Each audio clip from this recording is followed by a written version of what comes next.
Isa sa mga trending na highland destination sa Tuburan, ang Tuburan 360 Restaurant and Sunset View Deck. Kung naghahanap kayo ng place na may mountain view, overlooking, coffee, food, sunset at maraming magandang photo spots, baka ito na ang next destinations na dapat ninyong puntahan.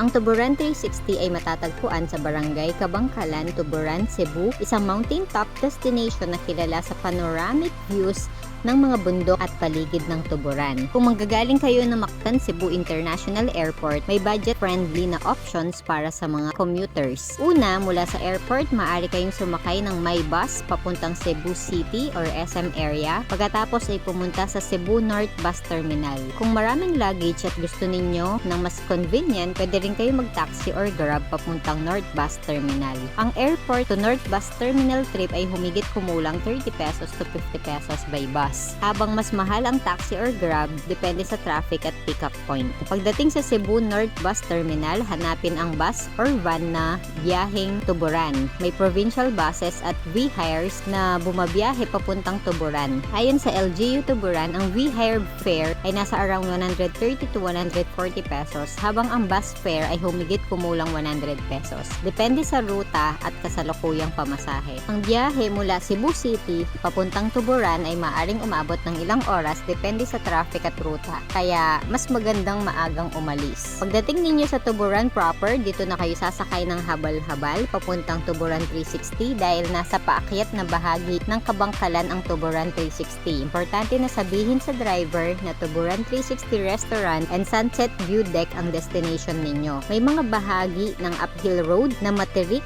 at makitid, kaya kung first time ninyo, mas okay na local driver ang maghatid sa inyo. Ang habal-habal fare ay depende sa distance at local rate. Ang LGU Tuburan ay naglilista ng habal-habal or tricycle rates na humigit kumulang 20 pesos to 100 pesos per person depende sa layo. And finally, nandito na tayo. Welcome sa Tuburan 360. Ang unang mapapansin ninyo dito ay itong colorful na Tuburan 360 sign, perfect pang picture at pang thumbnail ng vlog. Pero ang tunay na highlight dito ay ang 360-degree panoramic view. Makikita ninyo ang rolling mountains, greenery at malawak na landscape ng Tuburan. Kapag maganda ang weather, sobrang ganda rin ng view papunta sa coastline. At kung swerte kayo at maagang pumunta at may tamang weather conditions, maaari ring magkaroon ng sea of clouds. Hindi lang view ang meron dito. May cafe at restaurant kung saan pwedeng mag-coffee habang ini-enjoy ang mountain view. Isa sa mga highlight dito ang Tuburan Coffee dahil kilala ang Tuburan sa coffee growing tradition nito. Mayroon ding coffee-related experiences at tour kung available ang schedule ninyo, kaya magandang itanong muna sa management bago pumunta. At syempre, hindi complete ang travel vlog kung walang food trip. May restaurant dito na nagsiserve ng Filipino or Cebuano dishes, pastries, coffee at may iba pang drinks. Kaya pwede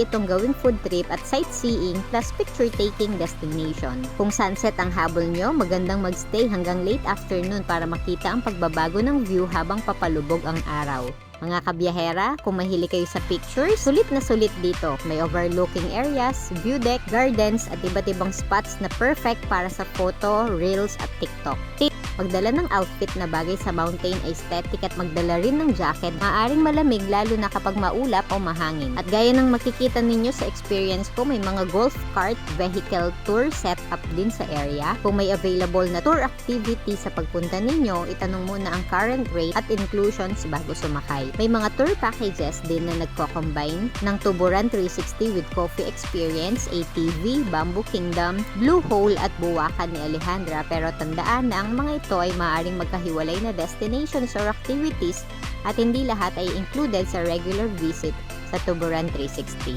Ang tanong, pwede bang mag-overnight dito? Kung ayaw ninyo magmadali, may container style accommodations din na nai-report sa Tuburan 360 area. Kaya kung pwede ninyong gawing overnight highland escape, pwede ito kung available ang area.